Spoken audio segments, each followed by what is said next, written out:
vous saluons au nom de Jésus, mes frères et mes sœurs, et nous vous disons bon sabbat dans le Seigneur. Dieu est bon et Dieu est bon tout le temps. C'est un privilège de servir Dieu et encore plus, c'est un privilège de parler en son nom. Nous sommes reconnaissants envers Dieu.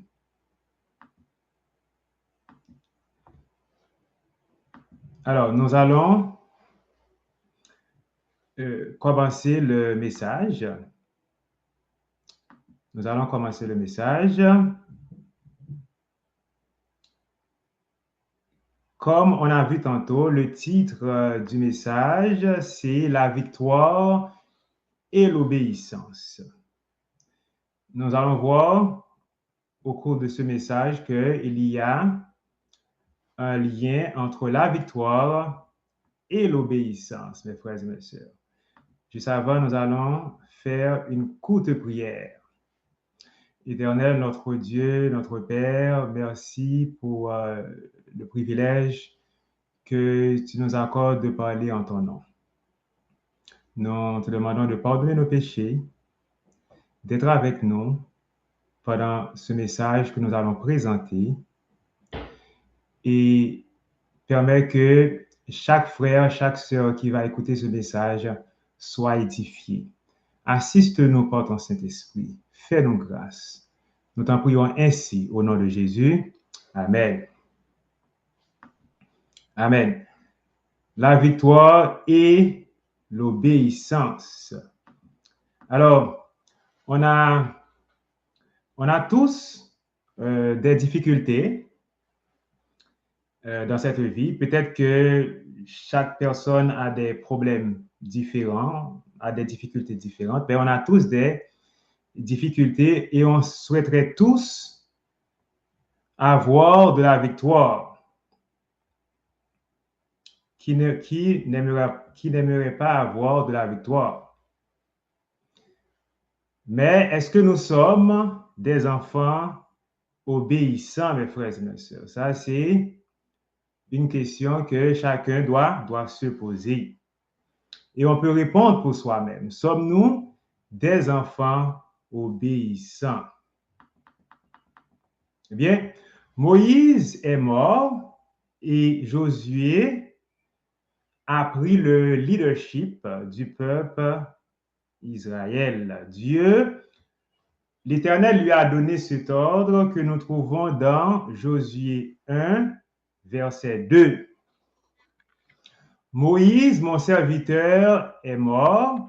Maintenant, lève-toi, passe ce Jourdain, toi et tout ce peuple, pour entrer dans le pays que je donne aux enfants d'Israël. Dans le même chapitre, Dieu a dit à Josué de prendre courage et d'obéir à la loi de Moïse. Nous lisons dans le verset 8 que ce livre de la loi ne s'éloigne point de ta bouche, médite-le jour et nuit pour agir fidèlement selon tout ce qui est écrit. C'est alors que tu auras du succès dans tes entreprises, c'est alors que tu réussiras. Alors, il est clair dans ce chapitre, eh bien, d'une part, l'Éternel a promis de donner la ville de Jéricho aux enfants d'Israël. Et d'autre part, il a rappelé à Josué de suivre la loi de Moïse. Et seulement dans ce chapitre, nous pouvons voir eh bien, qu'il y a un lien entre la victoire et l'obéissance. Eh bien, dans la Bible, que cela soit dit d'une manière explicite ou pas, mes frères et mes sœurs, eh bien, les promesses de Dieu sont conditionnelles. Dans Ésaïe 1er, verset 19, il est dit, si vous avez de la bonne volonté et si vous êtes docile, vous mangerez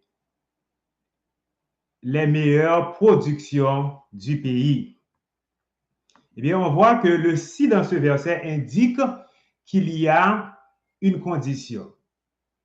Mais cependant que le si soit présent ou pas, eh bien, les promesses de la Bible, les promesses qui se trouvent dans la Bible, eh bien, elles sont conditionnelles. Le salut est conditionnel. Il faut accepter Jésus. Il faut croire en Jésus. Dans 2 Chroniques 7, dans 2 Chroniques 7, verset 14, nous lisons, « Si mon peuple sur qui est invoqué mon nom s'humilie, prie et cherche ma face, et s'il se détourne de ses mauvaises voies, je l'exaucerai des cieux, je lui pardonnerai son péché et je guérirai son pays. » Voyez-vous, le pardon est conditionnel. Pour pouvoir trouver le pardon de Dieu, il faut demander le pardon. Et si on ne demande pas, on ne va pas recevoir malheureusement le pardon de Dieu. C'est simple, mais c'est ça qui fait toute la différence. Et ça ne coûte pas beaucoup de choses de demander, mes frères et mes sœurs. Il faut demander. Voyez-vous, dans le verset, il est dit que, dans ce verset-là, il y a plusieurs choses qu'il faut prendre en considération. Eh bien, si mon peuple, sur qui est invoqué mon nom s'humilie. Alors, on doit s'humilier, on doit prier, on doit chercher la face de l'Éternel et on doit se détourner de nos mauvaises voies. Voyez-vous? Alors, collaborer avec Dieu est essentiel pour remporter de la victoire. Cela a été le cas et cela sera toujours le cas, mes frères et mes sœurs. Voyez-vous?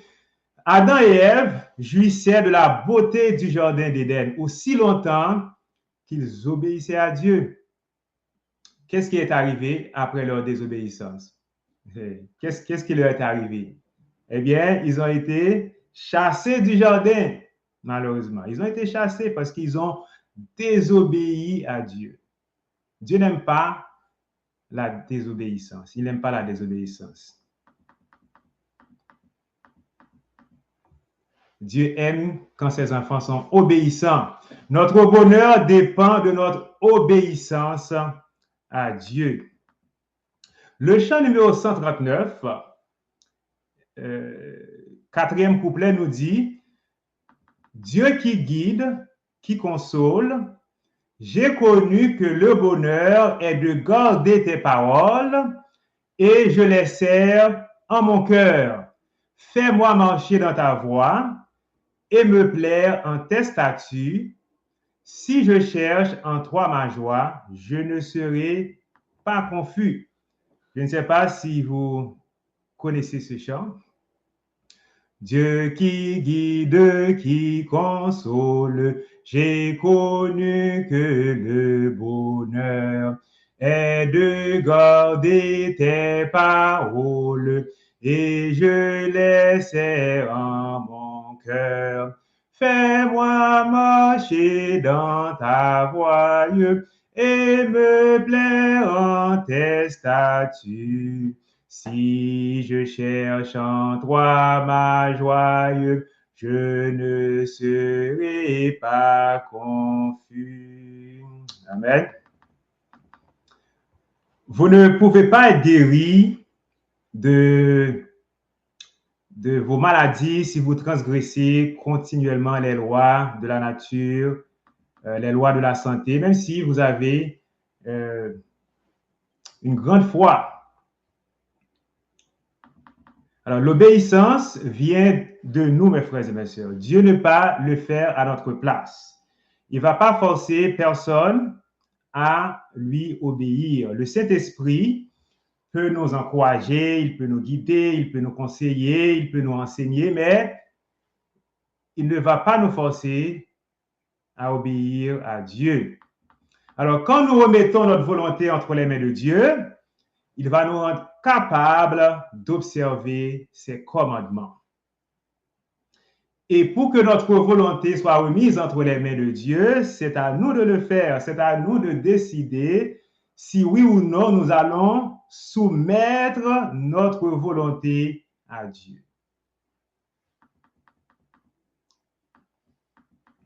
Et cet exercice individuel, c'est chacun qui doit le faire. Personne ne peut le faire pour vous. Votre mari ne peut pas le faire à votre place, votre femme ne peut pas le faire à votre place. Vous ne pouvez pas le faire à la place de vos enfants. Eh bien, c'est chacun qui doit décider si oui ou non il va soumettre sa volonté à la volonté de Dieu. Et c'est le secret de la victoire, mes frères et mes sœurs. Dans Apocalypse 3, verset 20, il est dit, si quelqu'un entend ma voix et ouvre la porte, j'entrerai chez lui, je souperai avec lui et lui avec moi. Jésus frappe à la porte de nos cœurs pour demander la permission d'y entrer. Il frappe à la porte de nos cœurs. Il ne va pas entrer si on ne lui donne pas la permission. Il frappe à la porte de nos cœurs. Dans le chapitre 2, Josué commença par la foi à exécuter le projet de prendre possession de la ville de Jéricho. Il a envoyé 2 espions pour aller explorer le pays. De retour à Josué, les espions ont déclaré, certainement, l'Éternel a livré tout le pays entre nos mains. Et même tous les habitants du pays tremblent devant nous. Voyez-vous, ils n'avaient pas encore pris possession du pays, de la ville, et pourtant, ils ont dit que l'Éternel a livré le pays entre les mains. C'est la foi. Pas l'Éternel livre le pays entre leurs mains, pas il livrera le pays entre les mains, mais il a livré le pays entre leurs mains. Les obstacles étaient là. Le Jourdain les séparait de Jéricho. Les murailles de Jéricho mettaient une séparation entre le peuple d'Israël et la ville de Jéricho. Et pourtant, ils ont déclaré par la foi que l'Éternel a livré le pays entre les mains. Ils ne regardaient pas aux obstacles, mais leurs yeux étaient fixés sur l'Éternel. C'est pourquoi que nous lisons dans Hébreux 11, verset 30. Hébreux 11, verset 30. Alors, nous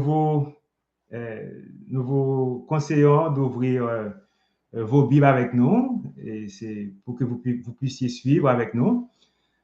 C'est par la foi que les murailles de Jéricho tombèrent après qu'on a eu fait le tour pendant 7 jours. De même, quand nous sommes confrontés à des difficultés de toutes sortes, la maladie, le chômage, le péché, des problèmes de finances, etc., nous pouvons déclarer par la foi que Dieu nous a donné de la victoire, même si nous ne voyons pas comment cela va se faire. Ce n'est pas à nous de savoir le comment, mais notre devoir, c'est de croire à la parole de Dieu et de lui prendre au mot. Et des fois, dans certains moments difficiles, nous pouvons, conjuguer les verbes au passé aussi. Nous pouvons, comme on a vu, ils ont dit que l'Éternel a livré le pays entre leurs mains. Nous pouvons des fois conjuguer les verbes au passé. On peut dire, au lieu de dire je suis malade, on peut dire j'étais malade. Je suis chômeur. Au lieu de dire je suis chômeur, on peut dire j'étais chômeur parce qu'on croit que par la foi, Dieu va nous délivrer. Au lieu de dire je réussirai mes études, on peut dire j'ai réussi mes études par la foi. Ça, c'est le langage de la foi.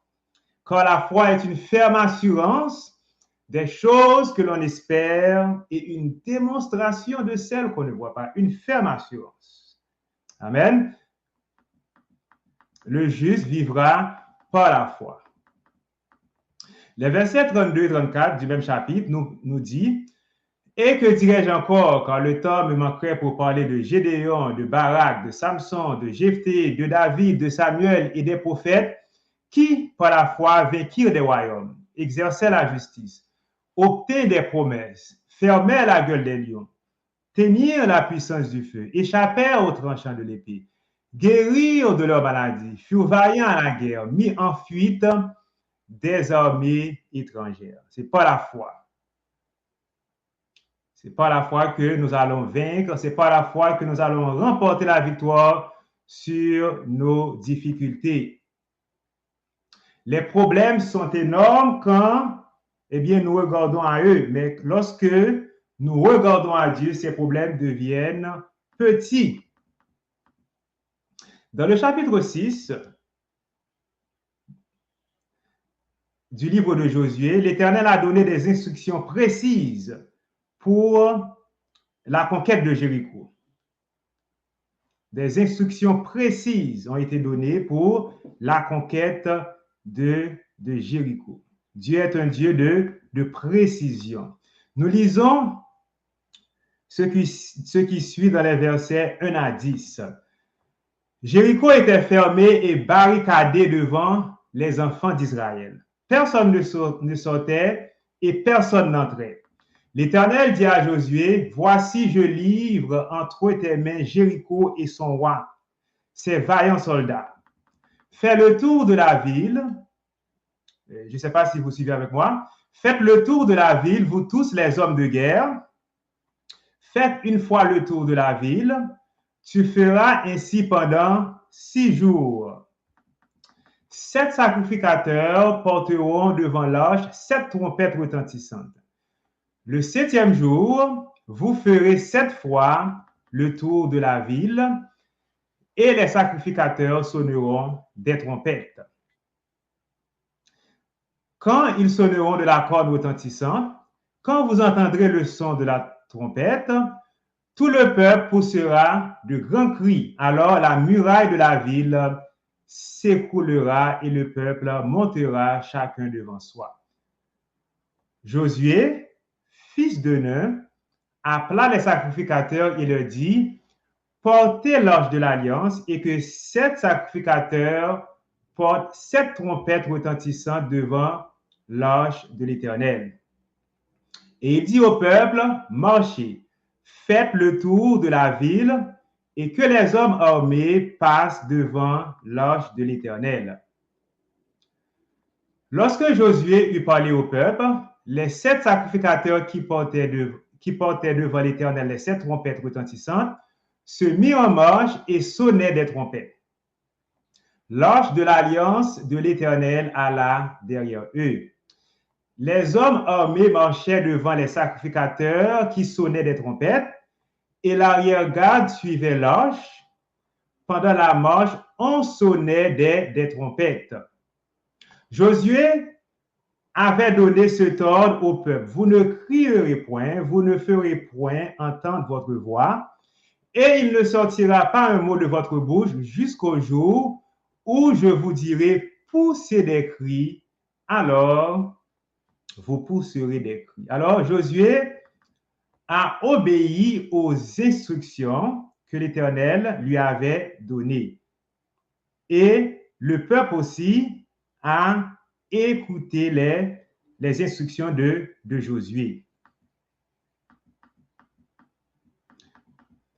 Alors, voyons un peu les instructions qui ont été données par Dieu. Eh bien, tous les hommes de guerre doivent faire le tour de la ville une fois chaque jour pendant 6 jours. 7 sacrificateurs porteront devant l'arche 7 trompettes retentissantes. Voyez-vous, comme on a dit tantôt, Dieu est un Dieu de précision. Qu'est-ce qui se passerait si au lieu que de 7 sacrificateurs qui portent l'arche, eh bien, au lieu de 7, eh bien, c'est 5, 6, 8 ou 9. Qu'est-ce qui allait se passer? Eh bien, ça n'allait pas marcher. Ça allait pas marcher. Et ils doivent porter 7 trompettes devant l'arche, ok, non pas à côté, non pas en arrière, mais 7 trompettes devant l'arche.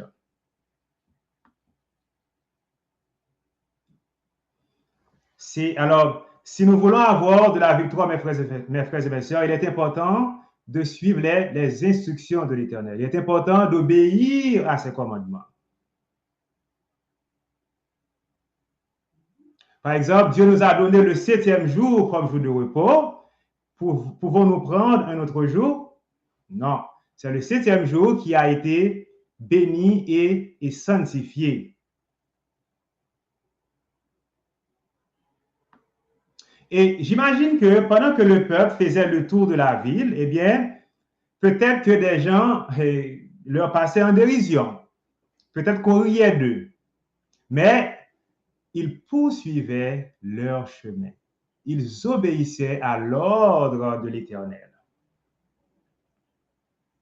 Les murailles de Jéricho ne furent pas écoulées après le premier jour, ni après le deuxième jour, ni après le troisième jour, ni après le quatrième jour, ni après le 5e ou 6e jour, mais après le 7e jour seulement, quand le peuple a fait le tour de la ville 7 fois ce jour-là, le 7e jour. Voyez-vous? C'est important de suivre les instructions de l'Éternel. Alors, il y a une leçon de persévérance à tirer dans cette histoire. Okay? Le peuple a fait le tour de la ville pendant 7 jours. Il y a une leçon de persévérance. Alors, je ne sais pas combien de temps que ça fait depuis que vous êtes en train de faire le tour de la ville de Jéricho. Combien de temps que vous avez, je ne sais pas combien de temps que vous avez ce problème-là que vous avez aujourd'hui. Peut-être que ça fait longtemps que vous souffrez de problèmes quelconques. Aujourd'hui, le message de Dieu pour vous est de ne pas s'arrêter. Il ne faut pas arrêter de faire le tour de la ville au premier jour, ni au deuxième, ni au troisième, mais il faut continuer. N'arrêtez pas, mes frères et mes sœurs. Il faut continuer à prier, il faut continuer à chanter, il faut continuer à faire confiance à l'Éternel. N'arrêtez pas et au nom de Jésus, les murailles tomberont. Dieu nous donnera de la victoire. Pour être guéri de sa lèpre, Naaman avait reçu l'instruction de se laver 7 fois dans le Jourdain. Okay? Pas une fois, 2 fois, mais 7 fois. Après sa réticence, eh bien, il a obéi et la lèpre le quitta.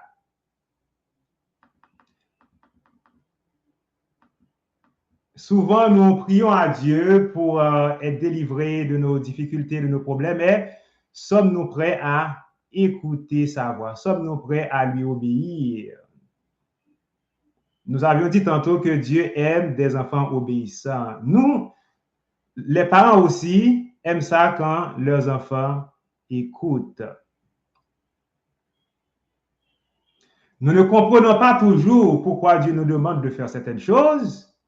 Notre devoir, c'est de lui faire confiance, sachant qu'il nous aime. Notre devoir, c'est d'obéir à sa parole. La situation de chacun est différente. Le problème de chaque personne est différent. Dieu n'intervient pas toujours de la même manière pour venir au secours de ses enfants. Et qu'est-ce que Dieu vous demande aujourd'hui de faire pour sortir dans le problème que vous vous êtes trouvé? Comme on a dit tantôt, il existe un lien entre l'obéissance et la victoire. Est-ce que Josué et le peuple allaient remporter de la victoire s'ils n'avaient pas obéi à Dieu? Non, ils n'allaient pas remporter la victoire. Est-ce que Naaman allait être guéri de sa lèpre s'il n'avait pas obéi? Non. Notre foi en Dieu va nous délivrer, mais la foi conduit à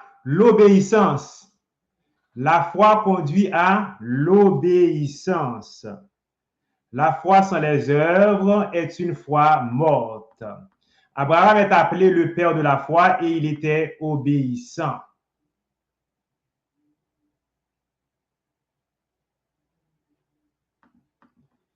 Contrairement aux autres créatures de Dieu, eh bien, nous sommes des êtres vivants, intelligents, capables de réfléchir, capables de raisonner. Remarquez bien que dans le Nouveau Testament, plusieurs fois, avant d'opérer un miracle, eh bien, Jésus demande à la personne, crois-tu que je peux faire cela? Que voulez-vous que je fasse? Voyez-vous? Alors, Dieu veut que nous collaborions avec lui, parce que nous sommes des êtres capables de réfléchir, de raisonner.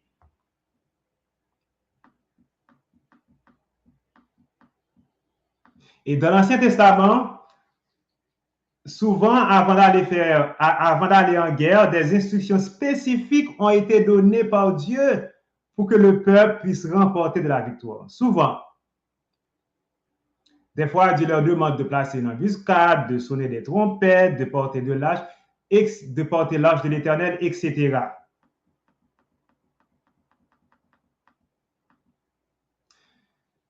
Lorsque ces instructions sont suivies, ça démontre, eh bien, ça démontre que le peuple manifeste leur foi en Dieu. Lorsque les instructions sont suivies. Lorsque nous obéissons à Dieu, ça démontre que nous avons de la foi en lui. Obéir à Dieu, c'est obéir à sa parole. Et obéir à sa parole, c'est la foi. Parce que la foi vient de ce qu'on entend et ce qu'on entend vient de la parole de Christ. Okay? Alors c'est important, on va redire ça à nouveau. Obéir à Dieu, c'est obéir à sa parole. Et obéir à sa parole, c'est ça la foi, puisque la foi vient de ce qu'on entend et ce qu'on entend vient de la parole de Christ. Romains 10, verset 17. Est-ce que vous voyez-vous pourquoi l'obéissance est importante? Ça peut arriver des fois dans certaines situations, il n'y a rien qu'on peut faire. Alors, dans ce cas-là, il faut choisir de croire. Il faut croire. Il faut croire. Devant le peuple Israël, il y avait l'armée rouge et derrière eux l'armée égyptienne. Le peuple ne pouvait rien faire. Moïse a dit, vous garderez le silence et l'Éternel combattra pour vous. Quand les Égyptiens que vous voyez aujourd'hui, vous ne les verrez plus jamais. L'instruction de Moïse pour le peuple fut de garder le silence. Est-ce que Dieu est en train de vous dire aujourd'hui de garder le silence?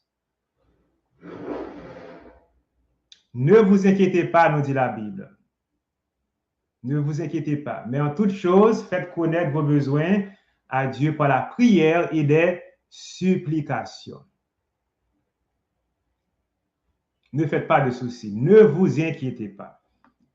Car l'Éternel combattra pour vous. Ne soyez pas agités. Eh bien, malheureusement, le peuple Israël a souvent dû faire face à des ennemis qui étaient plus forts et plus nombreux qu'eux.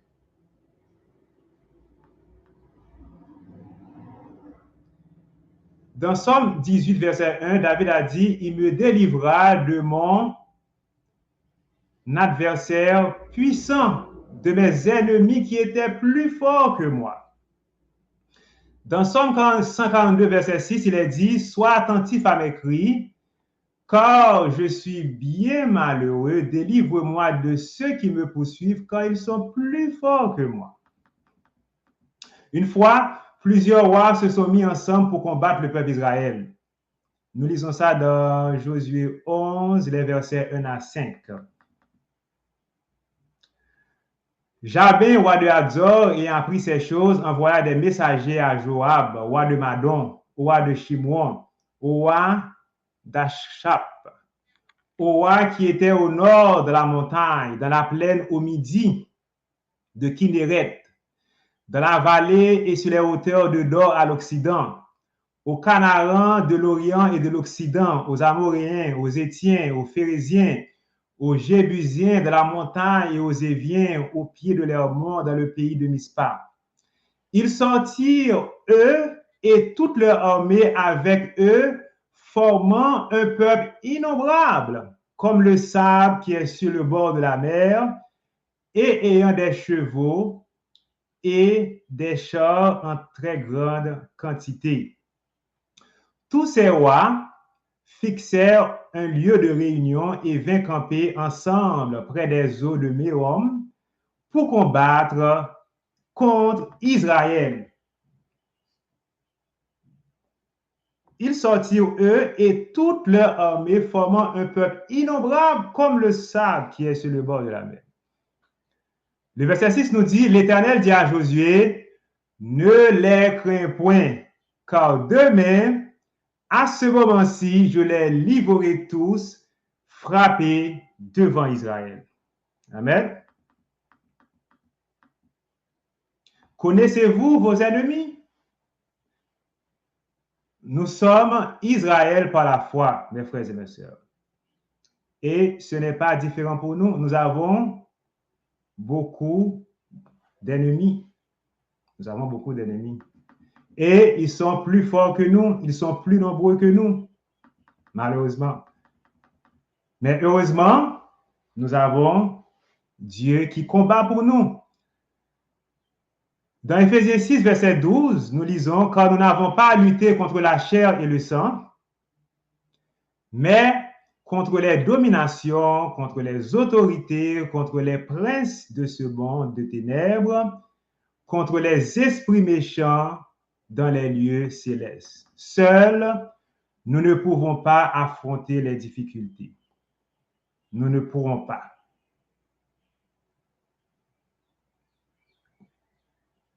Parce qu'ils sont plus nombreux, ils sont plus forts que nous. Mais heureusement, l'Éternel combat pour ses enfants. De même que l'Éternel avait dit à Josué de ne pas craindre les rois qui se sont mis ensemble pour combattre le peuple d'Israël, eh bien aujourd'hui, en ce sabbat, l'Éternel nous dit, ne crains point. Ne crains point, car il est avec nous. Notre Dieu est tout puissant. Notre Dieu est tout puissant. Et c'est important de savoir que nous pouvons vaincre. C'est important de croire que nous pouvons vaincre. Non pas avec nos forces. D'ailleurs, comme on a vu, eh bien, les ennemis sont plus puissants, ils sont plus forts que nous. Mais avec Dieu à nos côtés, nous pouvons vaincre nos ennemis. Amen.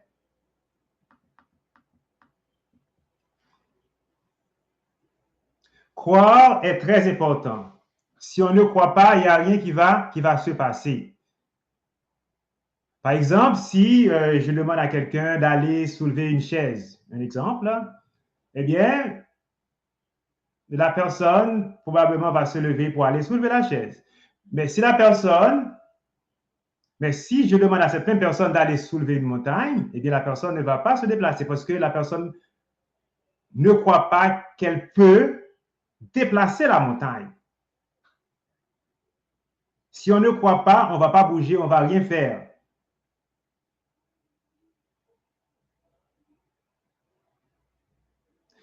Il est vrai que tout seul, on ne peut pas soulever une montagne, mais avec l'aide de Dieu, on peut. Et la montagne représente les problèmes. Comme nous lisons dans Matthieu 21, verset 22, si vous aviez de la foi, que vous ne doutiez point, non seulement vous feriez ce qui a été fait à ce figuier, mais quand vous diriez à cette montagne, ôte-toi de là et jette-toi dans la mer, cela se ferait. Il faut que vous ayez de la foi, il faut croire. Si vous croyez que Dieu peut vous donner un emploi, vous allez sortir pour aller chercher cet emploi, ce travail. Mais si vous ne croyez pas, vous n'allez rien faire. Si vous croyez que Dieu peut vous aider à réussir à l'école, eh bien, vous allez vous inscrire dans le programme. Si vous croyez que Dieu peut vous donner de la victoire sur le péché, eh bien, vous allez lui demander de vous donner la victoire et vous allez, eh bien, fuir les tentations. Mais si vous ne croyez pas que Dieu peut vous donner de la victoire sur le péché, vous n'allez même pas faire cette prière. Vous n'allez pas le faire. Il faut croire dans la puissance de Dieu, mes frères et mes sœurs. Si vous croyez que Dieu vous aime, eh bien, vous allez lui faire confiance. Savoir que Dieu nous aime est important.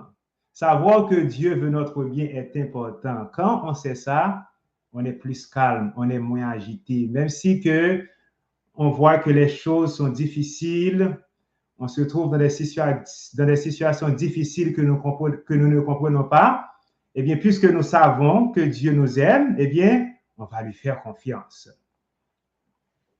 La Bible nous dit que Abraham crut à Dieu et cela lui fut imputé à justice. Abraham crut à Dieu et cela lui fut imputé à justice.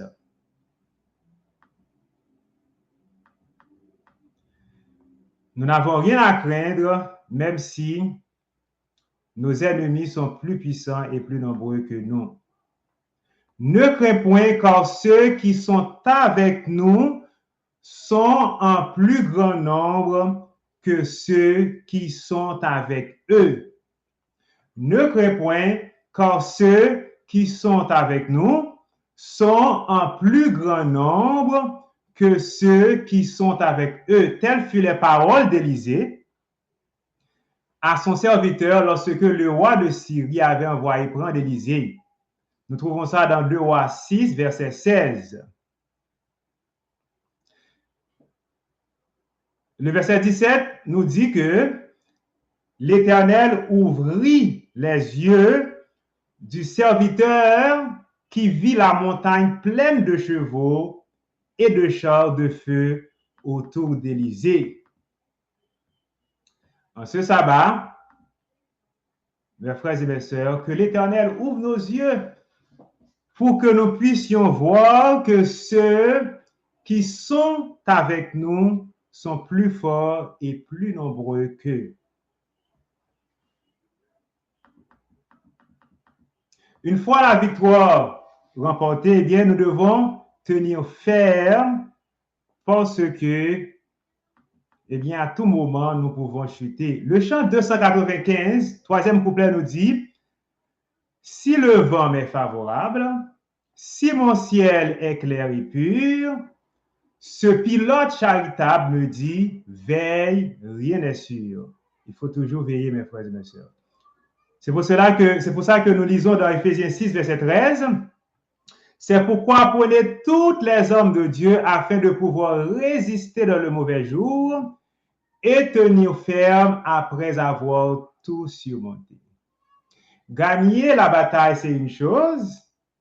Maintenir cette victoire, c'est une autre chose. Les deux sont importants. Tenir ferme après avoir tout surmonté.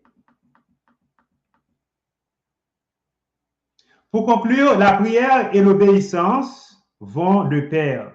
Si nous voulons mener une vie victorieuse, eh bien, alors si nous voulons mener une vie victorieuse, la prière et l'obéissance, eh bien, elles vont ensemble. Et nous avions dit que la Bible montre qu'il y a un lien entre l'obéissance et la victoire. Comme nous l'avions déjà mentionné, dans le jardin d'Éden, le bonheur d'Adam et Ève dépendait de leur obéissance.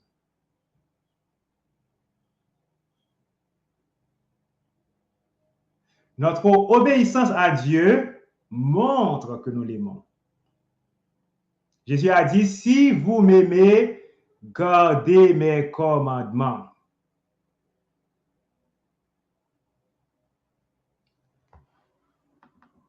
C'est par grâce que nous sommes sauvés, par le moyen de la foi. Et cela ne vient pas de nous, mais c'est le don. Et cela ne vient pas de nous, c'est le don de Dieu. Éphésiens 2, verset 8. Alors, nous n'obéissons pas à Dieu, mes frères et mes sœurs, pour que nous soyons délivrés. Nous n'obéissons pas à Dieu pour mériter ses faveurs. Nous obéissons à Dieu parce que, premièrement, nous l'aimons. Devant la menace du roi Nebuchadnezzar de faire périr les 3 jeunes Hébreux, s'ils n'adoraient pas la statue, les 3 jeunes Hébreux ont répondu, « Voici notre Dieu que nous servons peut nous délivrer de la fournaise ardente, et il nous délivrera de ta main, ô roi. Sinon, sache, ô roi, que nous ne servirons pas tes dieux et que nous n'adorerons pas la statue d'or que tu as élevée. » Nous avions vu que des instructions spécifiques ont été données à Josué pour prendre possession de la ville de Jéricho. Nous avions vu que Naaman a dû se plonger 7 fois dans le fleuve avant de trouver la guérison. Et nous pourrions mentionner plusieurs autres exemples dans la Bible. Malachie 3, verset 6 nous dit « Quand je suis l'Éternel, je ne change pas. Et vous, enfants de Jacob, vous n'avez pas été consumés. » Hébreux 13, verset 8 nous dit que Jésus-Christ est le même hier, aujourd'hui et éternellement. Lorsque nous avons des problèmes et que nous prions à Dieu, pensons à connaître sa volonté qui se trouve dans la Bible. Nos prières doivent être en accord avec la parole de Dieu. Il ne faut pas seulement demander, mais il faut savoir aussi écouter. Dans Jean 3, verset 31, il est dit, « Nous savons que Dieu n'exauce point les pécheurs, mais si quelqu'un l'honore et fait sa volonté, c'est celui-là qui l'exauce. » Exauce. Dans Jean 15, verset 5, Jésus a dit, « Je suis le cep, vous êtes les sarments. Celui qui demeure en moi et en qui je demeure porte beaucoup de fruits, car sans moi, vous ne pouvez rien faire. » Sans Jésus, mes frères et mes sœurs, on ne peut rien faire. Alors, demandons à Dieu de nous donner la force de le servir et d'obéir à ses commandements. Que Dieu nous donne de la victoire. C'est ma prière pour vous et pour moi. Et je vous souhaite de passer un bon sabbat. Éternel notre Dieu, notre Père, Dieu du ciel et de la terre, Dieu d'Abraham, d'Isaac et de Jacob, nous te disons merci pour ce message que tu nous as envoyé. Nous avons tous des problèmes, nous avons tous des difficultés et nous aimerions tous avoir de la victoire. Aide-nous à t'aimer. Aide-nous à être des enfants obéissants. Notre Père Céleste. Veuille bénir chaque personne qui a écouté ce message. Et que chaque personne ici, chaque personne puisse être délivrée de leurs problèmes, de leurs difficultés. Pardonne nos péchés, fais-nous grâce, nous t'en prions ainsi, au nom de Jésus. Amen.